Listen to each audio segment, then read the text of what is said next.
kita akan lihat ya, inilah kepentingan supaya bisa menjawab pertanyaan. Gimana kalau nanti kita bergantung kepada AI? Untuk apa? Untuk segala-galanya. Bahkan untuk belajar Alkitab nanti kita bergantung sama AI. Ya, tidak Bapak Ibu Saudara sekalian. Seperti tadi ada pertanyaan yang masuk ke WhatsApp kami. Apakah AI bisa berdoa untuk saya? Tidak bisa.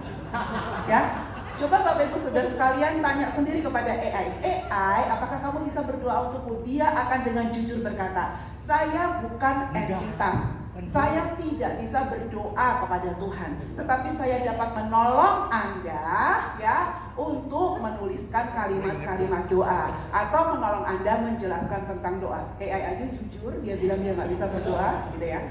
Sama halnya dengan ketika kita melakukan salah satu tujuan kita menggunakan AI tadi apa? Harus kita ingat lagi seperti kalau saya ini AI for God. Dan bagaimana kita bisa menggunakan AI untuk AI for God? Back to the Bible, ya. Bagaimana kita bisa memultiplikasi pelayanan-pelayanan yang ada di gereja, konten dan sebagainya harus bersumber dari Alkitab.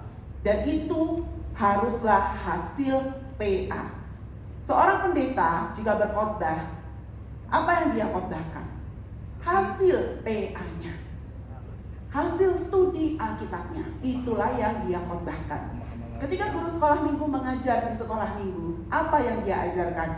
Hasil PA guru sekolah minggu itu yang dia terjemahkan ke dalam bahasa yang dapat dipahami oleh anak-anak. Ya, saya guru sekolah minggu Bapak Ibu Saudara sekalian. Ya, saya lakukan studi Alkitab dulu, baru setelah itu saya susun pelajaran dan AI sangat menolong saya saat ini.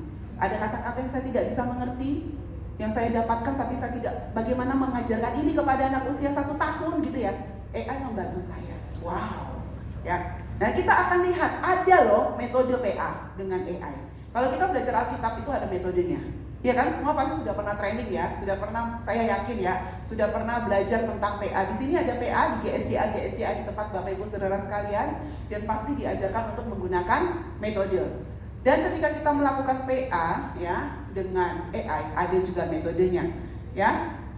Oke. Nah, PA dengan AI ya, ini berarti kita tidak mengajak atau kita tidak meminta AI melakukan PA untuk kita. No way, kita yang PA ya Bapak Ibu Saudara sekalian. Tetapi kita minta bantuan ya AI untuk menjadi teman kita ber-PA, asisten kita dalam ber-PA. Ya, ini adalah visi dari Yayasan Lembaga Sabda. Core dari Yayasan Lembaga Sabda itu Alkitab dengan teknologi sebagai kendaraannya. Dan inilah yang harus selalu kami pastikan, kami sampaikan kepada siapapun. Karena apa? Kerinduan kami adalah firman Tuhan sampai kepada generasi digital. Dan kami sudah membuat banyak metode PA untuk generasi digital. Metode PA salah satu yang kami buat namanya metode SABDA. Ini adalah simak, analisa, belajar, doa, diskusi, dan aplikasi yang menggunakan alat-alat digital dari Yayasan Lembaga Sabda. Semua sudah tahu software Sabda, situs Alkitab, apps Sabda yang gambar hijau atau gambar biru di apps Bapak Ibu Saudara sekalian. Itu dari Sabda ya, dengan mitra kami Yuku. Ada Sabda Bot, ada komunitas Alkitab dan sebagainya. Bagaimana dengan generasi AI? Ya, bagaimana mereka bisa punya metode PA menggunakan AI mereka? Ya, bagaimana mereka bisa menjadikan AI ini sebagai alat mereka untuk melakukan PA? Ya, kita kembali lagi tadi, AI itu tidak netral, harus kita tebus untuk kemuliaan nama Tuhan. AI itu adalah, harus selalu kita ingat, AI itu adalah alat. Tetapi di tangan kita AI bisa jadi alat apa nih Bapak Ibu Saudara sekalian? Bisa jadi alat apa di tangan kita? Alat untuk AI ya, kita main kata. A itu alat, I-nya apa nih? Kita main kata Bapak Ibu Saudara sekalian. AI, A alat apa? Alat I. Ayo kreatif dong, guru sekolah minggu pasti kreatif ya. AI, A alat apa? Ibadah. A alat I. Ibadah. Iman ya. Kalau dipakai tadi ya dengan cara, tujuan dan motivasi yang salah, AI bisa jadi alat apa? Iblis. Alat iblis, betul sekali ya. Tetapi di tangan kita sebagai orang percaya, ketika kita mulai menggunakan AI untuk belajar Alkitab, pastikan AI ini menjadi alat apa? Iman. Alat Injil. Wah, ingat-ingat ya Bapak Ibu Saudara sekalian ya, di tangan kita AI menjadi alat apa? alat Injil ya. Harus kita gunakan sebagai alat Injil ya. Jadi mari kita sekarang belajar PA dengan AI supaya AI di tangan kita bisa jadi alat Injil dan itu bisa menghasilkan konten-konten yang luar biasa, multiplikasi pelayanan yang luar biasa dari GISCA di wilayah 2 ini. Ada metodenya Bapak Ibu Saudara sekalian supaya kita bisa pakai AI sebagai asisten teman PA kita atau alat bantu PA kita. Seperti apa metodenya? Ini dia metodenya. Ya, namanya metode. Karena metodenya, karena kita pakai AI, kita kasih nama metodenya juga AI ya, biar gampang diingat ya. Metode AI square. Metode AI kuadrat dulu. Kenapa kami katakan AI kuadrat? Karena ada 2 AI. AI, kalau kita lihat yang di atas ini ya, AI dan AI di bawahnya. Makanya namanya AI kuadrat ya. Lalu kita bisa ingat juga itu menjadi namanya AI square. Square itu artinya kotak gini ya. Nah, karena ada kotak yang harus kita ingat sebagai fokus kita. Ya, itu di belakang gambar itu ada gambar, ada apa? Alkitab terbuka. Ya, lalu ada di sini apa? Target. Ya, sasaran kita ketika menggunakan AI adalah apa? Alkitab. Ya, lalu ada tanda apa di tengah? Tanda salib. Ya, memastikan ketika kita belajar Alkitab dengan AI, kita dipastikan untuk bisa menjadi semakin serupa dengan Kristus, gitu ya. Jadi ingat-ingat ya ini kalau ketika kita belajar PA dengan AI, ada 4 langkah ya. AI itu 4 langkah ya. Awali, investigasi, ajaran, implementasi. Ya. Awali, investigasi, lalu yang kedua ajaran, implementasi. Awali ya, itu sama halnya dengan kita mengamati Alkitab. Ketika kita mempelajari Alkitab, harus lihat lagi kepada teks Alkitab lebih dahulu. Jangan langsung saya mau PA dari Yohanes 3 ayat 16 ya. Tolong berikan kepada saya tanpa kita lihat teks Alkitab. Tolong berikan kepada saya pelajarannya. Itu namanya kita nggak PA ya, kita sedang cari contekan gitu ya. Harus kita kembali dulu mengamati teks Alkitab. Nah, nanti kita lihat bagaimana AI menolong kita untuk apa? Mengamati teks Alkitab gitu ya. Lalu yang kedua itu tentang investigasi atau induktif. Bagaimana dari teks itu ya, kita lihat, kita gali lebih dalam untuk mendapatkan kebenaran yang berasal dari teks. Jangan kita yang masukkan kebenaran kita ke dalam teks, nyocok-nyocokin yang kita pikirin dengan yang ada di teks. Jangan, ya. Yang ada di teks kita pelajari dengan berbagai macam referensi, kita gali dengan berbagai macam referensi, dan AI ini bisa menjadi satu referensi yang luar biasa ketika kita sedang menggali Alkitab secara induktif. Kebenaran Alkitab yang kita keluarkan ya, supaya kita mendapatkan hasil yang sejati, ya. Ini AI yang pertama, ini bicara tentang teks Alkitab dari sumbernya ya. Lalu AI yang kedua itu berbicara tentang kita yang sedang melakukan PA. Kalau kita hanya sampai di pada AI yang pertama ya, tidak ada ajaran, tidak ada implementasi, itu kita tidak sedang PA Bapak Ibu Saudara sekalian. Kita sedang ngapain? Ya, sedang belajar doang ya. Cuma belajar aja, cuma pengen nambahin pengetahuan di kepala kita. AI yang kedua bicara tentang ajaran. Apa artinya untuk aku? Ya, semua yang sudah kita gali, ya, pelajaran-pelajaran penting yang sudah kita gali, hasil-hasil atau fakta-fakta yang sudah kita gali, itu menjadi waktu-waktu di mana Roh Kudus bekerja, memberikan kepada kita insight, memberikan kepada kita penerangan, pelajaran penting yang dapat kita ambil dari ayat-ayat yang sedang kita pelajari. Mohon pimpinan Roh Kudus supaya yang kedua kita bisa apa? Menerapkannya sesuai dengan apa yang firman Tuhan katakan, sesuai dengan apa yang Roh Kudus katakan kepada kita lewat firman yang berbicara, firman yang begitu hidup itu. Dan AI bisa sangat menolong kita. Tuhan sudah berikan, tidak haram ya pakai AI, karena kita kan juga selama ini udah pakai, kalau pendeta pakai buku ensiklopedia, pakai tafsiran-tafsiran sebelum ada Sebelum ada Google sudah punya banyak buku. Kalau kita Bapak mempersiapkan khotbah, kalau zaman dulu belum ada digital kan, papa saya dulu buka buku satu meja besar itu kurang itu untuk taruh bukunya ketika dia mempersiapkan khotbah atau untuk mengajar. Tetapi begitu papa saya tahu software Sabda, bukunya semakin sedikit karena buku-bukunya udah ada di dalam software Sabda, gitu ya. Nah sama halnya, jadi nggak apa-apa kita pakai AI sebagai bantuan referensi. Tapi ingat, lagi-lagi namanya AI itu mesin. Kita bisa gunakan dia dengan maksimal kalau kita punya skill prompting yang bagus.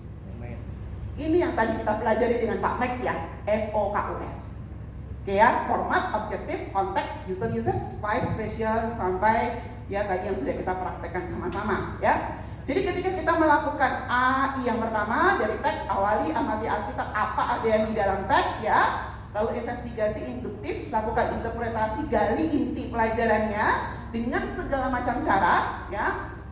Gunakan berbagai macam prompt ya, perintah-perintah ngobrol sampai kita dapat inti, sampai kita dapat hasil ya yang maksimal. Lalu ajaran, kita bisa minta bantuan AI untuk melihat apa lagi sih yang bisa kita pelajari dari teks tersebut dan implementasinya. Di kantor kami setiap hari ada PA, dan sering sekali ya ada anak-anak baru yang masuk di kantor belum pernah PA sama sekali dalam hidupnya, paling baca Alkitab atau di gereja dengerin khotbah, tetapi PA nggak pernah. Begitu sampai kepada bagian implementasi, apa nih aplikasi praktismu ya dari PA hari ini, mereka gitu, apa ya aplikasinya? Bersyukur Maksudnya bersyukur apa? Ya bersyukur aja hari ini belajar Alkitab. Terus kita minta, coba kamu tanya AI, kira-kira apa sih usulan dia supaya kamu bisa mengaplikasikan pelajaran PA-mu hari ini? Dia nanya, dan wow, oh ternyata saya bisa melakukan praktek seperti ini ya. Bersyukur dengan cara apa? Bersyukur dengan bernyanyi sepanjang hari memuji Tuhan.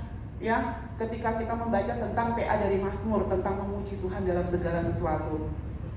Ya, nggak pernah kepikiran di dalam pikirannya dia bisa melakukan praktek itu. Ketika dia tanya kepada AI, wah, dan Roh Kudus pasti ya, saya yakin begitu kuat juga menyatakan aplikasi dan dia bisa melakukannya. Dia yang lakukan, bukan AI yang nyanyi ya, dia yang nyanyi setiap hari gitu ya, bukan AI dia yang nyanyi gitu ya.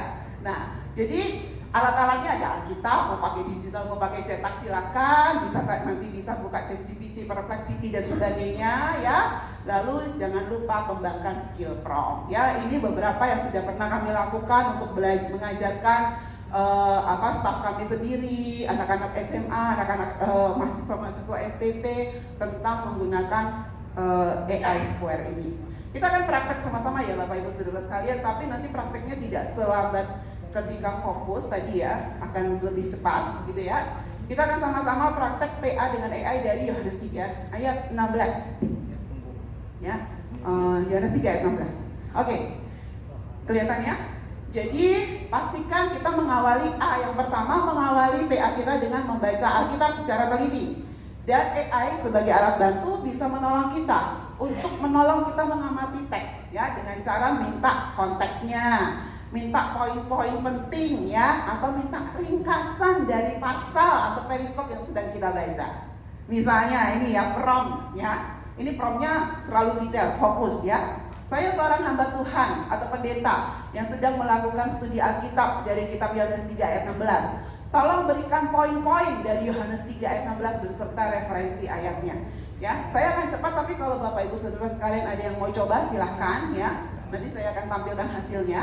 Kalau Bapak Ibu Saudara sekalian seorang guru sekolah minggu ya silahkan tulis, saya seorang guru sekolah minggu, atau saya seorang hamba Tuhan di bagian multimedia. Boleh ya, usernya pasti kenalkan diri Anda kepada AI dan berikan poin-poin atau meminta berikan ringkasan ya dari pasal Yohanes 3 ayat 16 dan sebagainya. Tulis saja. Sudah ada yang coba? Nggak harus sepanjang ini ya. Berikan poin-poin dari Yohanes 3 ayat 16 beserta referensi ayatnya. Nah, saya sudah lakukan, saya dapat hasilnya ya. Yohanes 3 ayat 16 adalah salah satu ayat yang paling terkenal. Ini poin-poin utama yang saya dapatkan ya ketika saya bertanya kepada AI. Yohanes 3:16 belajar tentang kasih Allah yang sangat besar. Poin yang kedua tentang pemberian anak yang tunggal. Saya juga diberikan referensi ayat lain di luar Yohanes 3 ayat 16 tentang pemberian anaknya yang tunggal. Lalu tentang keselamatan melalui iman, tidak binasa melainkan beroleh hidup yang kekal. Dan ketika saya kembali lihat ke teks beserta konteks dalam perikop tersebut, wow, hasilnya memang tepat seperti apa? Pengamatan yang dilakukan oleh teman saya ini betul. Saya cek lagi ya, saya nggak percaya 100% sama teman saya. Yang bener kamu ngomong gitu, saya cek lagi. Oh iya, benar sekali. Ya, jadi asik nih ketika saya lakukan PA secara pribadi atau ketika PA bareng-bareng ya. Oke, itu pengamatan awali. Jadi kembali kepada teks dan kita bisa minta tolong AI ya untuk memberikan kita pengamatan teks. Begitu. Paham di bagian ini? Mengerti ya? Lalu berikutnya, investigasi. Ya. Salah satu cara ketika kita melakukan investigasi, kita bisa berlaku layaknya seorang jurnalis atau seorang detektif ya, dengan memberikan pertanyaan 5W2H. Ya, ketika kita sedang menggali ya inti atau harta karun dari satu bagian dari Alkitab. Ini perikopnya, silakan kalau mau tulis promnya pendek aja yang di atas yang di balet pertama. Tolong berikan saya 5W2H untuk Injil Yohanes 3 ayat 16. Kalau mau singkat boleh. Tolong berikan saya 5W2H untuk Yohanes 3 ayat 16 atau 5W plus 2H Yohanes 3 ayat 16 gitu juga boleh. Ya. Oke. Sudah? Dapat? Ada yang dapat? Semua? Ada yang dapat? Sudah ada yang berhasil? Kita tahu ya Yohanes 3 ayat 16 isinya apa tahu ya? Karena begitu besar kasih Allah kan dunia ini, iya kan? Udah dapat. Oke. Ada yang sudah dapat 5W2H-nya? Dapat nih. Boleh? Dapat. Silakan. Ya silakan Bapak. Oh iya. Silakan. Buat ya. Iya, makasih. Jadi ini kata kuncinya sebenarnya pertanyaannya memang ketikanya ternyata beda-beda dan hasilnya bisa dapat juga ya. Tolong berikan saya 5W plus 2H untuk Injil Yohanes 3 ayat 16. Terus tentu berikut adalah penjelasan mengenai Yohanes 3 ayat 16 menggunakan pendekatan 5W plus 2H, apa, siapa, kapan, di mana, mengapa, bagaimana, dan apa yang terjadi. Satu, apa, what. Terus Yohanes 3 ayat 16 mengatakan inti dari pesan Injil yaitu bahwa Allah memberikan terus. Dua, siapa, dapat, Allah. Tiga, Bapak dapat sampai 2H-nya juga? Iya, betul. Mengapa, bagaimana, apa yang terjadi. Dan ada juga referensi-referensi untuk penjelasan seperti Nikodemus di Yerusalem dan sebagainya. Ya, jadi kita tahu dikasih tahu konteksnya. Ini ketika Yesus sedang berbicara dengan Nikodemus. Waktunya di mana? Waktunya kapan? Tidak dijelaskan kapan waktunya. Tetapi ini ketika Yesus sedang berbicara dengan Nikodemus. Wah, gitu ya. Nah, teman PA yang enak kan ya? AI ini, wah, gitu ya. Saya suka banget PA dengan AI soalnya gitu ya. Nah, ini hasil yang saya dapatkan, ya contoh aja, ya dan sebagainya. Sekarang kepada AI Square AI yang kedua, ajaran artinya untuk aku, ya. Ketika kita sudah tadi membaca Yohanes 3:16, pelajaran yang saya dapatkan bahwa kasih Allah itu begitu luar biasa, ya. Saya hidup dengan kasih Allah, Yes. ya. Tetapi saya mau tahu apa sih? Siapa tahu ada pelajaran lain yang sebenarnya ada, tapi kok saya nggak nangkep dengan baik ya. Saya mau nanya, AI temanku ya, kamu dapat pelajaran apa lagi sih dari Yohanes 3 ayat 16 ini? Gitu ya, tanya aja gitu ya. Pelajaran lain apa lagi yang bisa saya dapatkan dari Yohanes 3 ayat 16? Nah, gitu ya. Atau kita bisa minta, tolong dong berikan saya pertanyaan supaya saya dapat belajar dengan lebih baik dari Yohanes 3 ayat 16. Dia akan kasih kepada saya pertanyaan-pertanyaan panduan supaya saya bisa belajar gali sendiri dari Yohanes 3 ayat 16. Gitu. Lanjut ya.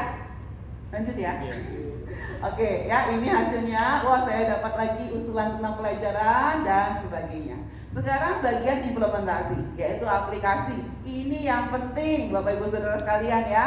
Kita melakukan PA, kita belajar Alkitab. Kalau kita tidak lakukan, itu namanya omdo, gitu ya. Harus kita aplikasikan, ya. Kadang tadi seperti yang saya katakan ya, kita bingung, tetapi AI dapat menolong kita untuk mengeksplor, ya, mengeksplor lagi usulan-usulan penerapan yang konkret sesuai dengan konteks hidup kita. Contohnya seperti prom di bawah ini. Usulan implementasi aplikasi Yohanes 3 ayat 16 pada era AI. Apa sih implementasinya Yohanes 3:16 pada era AI untuk saya sebagai seorang hamba Tuhan atau untuk saya sebagai seorang guru sekolah minggu? Bingung kan? Bingung, apa ya ini Yohanes 3:16 pada era AI? Ini kan zaman Tuhan Yesus hidup dulu. Dan saya dapat hasil yang luar biasa. Ya, untuk implementasi Yohanes 3:16 pada era AI ini kita bisa gunakan untuk mengkomunikasikan kasih Allah. Gunakan teknologi untuk penginjilan. Gunakan chatbot dan AI untuk konseling, ya. Berdayakan atau lakukan kelas Alkitab online, ya. Lalu buat e-books dan artikel tentang ajaran-ajaran Kristen, ya. Lalu lakukan banyak hal dengan teknologi untuk mengembangkan pertumbuhan rohani jemaat sebagai bukti kasih Tuhan dalam hidup mereka. Sesuatu yang tidak pernah terpikirkan, ya. Dengan adanya AI ini menolong kita dan kita tinggal bisa pilih sesuai dengan kebutuhan di tempat pelayanan kita masing-masing. Bukan AI yang tentukan, kita yang tentukan. Dia cuma kasih referensi, kasih bantuan. Kita yang tentukan, oh ini yang bisa saya lakukan, ini bisa saya kembangkan. Dan saya bisa tanya AI lagi, gimana cara saya mengembangkan, membuat program untuk ini dan sebagainya. Dan dia akan kasih lebih banyak lagi. Itu Bapak Ibu Saudara sekalian, ya. Belajar AI, menggunakan AI untuk PA tidak akan membuat kita malas melakukan PA. Justru kita akan semakin semangat. Karena apa? Punya teman. Ketika kami ke Surabaya, ada seorang anak kelas 2 SMP berkata, karena kami tanya, biasanya kamu pakai PA untuk apa? Pakai AI untuk apa? Untuk bikin tugas sih Kak, lainnya nggak ada, bikin tugas doang. Oke. Lalu kami lakukan testimoni. Setelah kami lakukan PA dengan AI, dengan anak-anak kelas 2 SMP, dia berkata, kok selama ini saya selalu nanya ke Pak Pendeta, sering banget nanya ke Pak Pendeta dan kepada guru sekolah minggu. Tapi kadang-kadang Pak Pendeta tidak bisa karena ada pelayanan lain.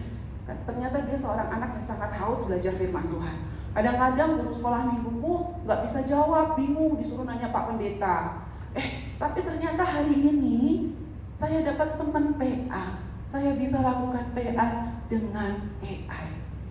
Saya tidak pernah menyangka AI yang saya pakai selama ini untuk bikin tugas bisa menjadi teman PA-ku. Ini di Surabaya bulan Juni yang lalu. Ini membuat hati kami sangat berkata, Tuhan terima kasih. Terima kasih untuk alat yang luar biasa ini, yang dapat digunakan oleh generasi-generasi AI. Dekat dengan firman. Ya. Saya kalau ingat ini nggak pernah, pasti saya nangis. Kami sangat bersyukur. Nanti bisa lihat kesaksiannya di media sosial ini saya, semoga udah dipasang ya, ya, kelas 2 SMP, ya, namanya Ahek. Puji Tuhan. Jadi mari Bapak Ibu Saudara sekalian, sebelum kita gunakan AI untuk multiplikasi bahan apapun di gereja kita, pastikan kita lakukan PA dulu. Sehingga semua konten-konten yang kita hasilkan, program-program kurikulum, program-program pengembangan jemaat yang kita kerjakan berasal dari firman Tuhan, berasal dari kebenaran firman Tuhan. Jadi sekarang kami mau katakan selamat ber-PA dengan AI, ya. Persiapkan, multiplikasikan semuanya ketika kita lakukan PA dengan AI. Karena ketika kita sudah bisa lakukan PA dengan AI, kita punya skill dengan AI, kita bisa bikin banyak multiplikasi ini. Bikin transkrip, bikin video khotbah, ya, bikin modul pelajaran, bikin call to action, ya, bikin audio khotbah, gambar ilustrasi, bikin kurikulum, bikin flyer, bikin undangan dan sebagainya. Ini nggak cukup layarnya bisa sampai berslide-slide untuk multiplikasinya. Ya, dipraktekkan di sini nggak bisa. Kami mau ajarkan prinsipnya, toolsnya, cara prakteknya. YouTube sudah sediakan banyak, nggak perlu Sabda datang ke sini langsung ngajarin satu-satu. YouTube sudah sediakan begitu banyak tutorial untuk belajar skill menggunakan tools AI. Tetapi prinsipnya itu yang akan kami ajarkan, itu yang kami bagikan di sini supaya benar pakai toolsnya, ya, supaya benar tujuan, motivasi dan caranya. Begitu Bapak Ibu Saudara sekalian ya. Jadi silahkan, ada begitu banyak kalau mau nanya-nanya tentang AI dan pelayanan, kami punya office hour setiap sebulan sekali, bulan Agustus ini tanggal 23 pukul 3 sore ya. Bulan Agustus ini tanggal 23 nanti kami akan bagikan. Nah, nanti kalau mau mendapatkan informasi AI dan apapun silahkan tulis ya di absen di belakang nomor WA Bapak Ibu Saudara sekalian. Sudah ada di meja di belakang, pasti kami akan selalu berikan informasi tentang program-program AI dari kami, semuanya free, tidak ada yang berbayar. Kami bagikan semuanya supaya lebih banyak yang bisa pakai AI untuk kemuliaan nama Tuhan. Semuanya juga sudah ada di situs ai.sabda.org. Semua kami berikan, tidak ada yang kami simpan-simpan ya. Dan kalau mau bergabung, ini semua AI Pasca, AI Sekolah Minggu, AI Khotbah ya, AI apapun semua sudah ada, kami pernah seminarkan ya. Dan silahkan kami ajak bergabung di WhatsApp grup WA. lagi ya, AI for God, masuk saja ke situs ai.sabda.org. Di depan itu sudah ada link invitation-nya untuk bisa masuk ke grup WA ya. Dan ini ya, biasanya di grup WA itu mereka bagi-bagi gambar, bagi-bagi tools dan bagi-bagi tips ya untuk bisa menggunakan AI bagi kemuliaan nama Tuhan. Begitu Bapak Ibu Saudara sekalian ya. Masih ada satu lagi ya, tentang Alkitab GPT ya, Alkitab GPT dan Badeno AI. Ini media untuk kita bisa belajar Alkitab menggunakan AI. Belum lapar ya?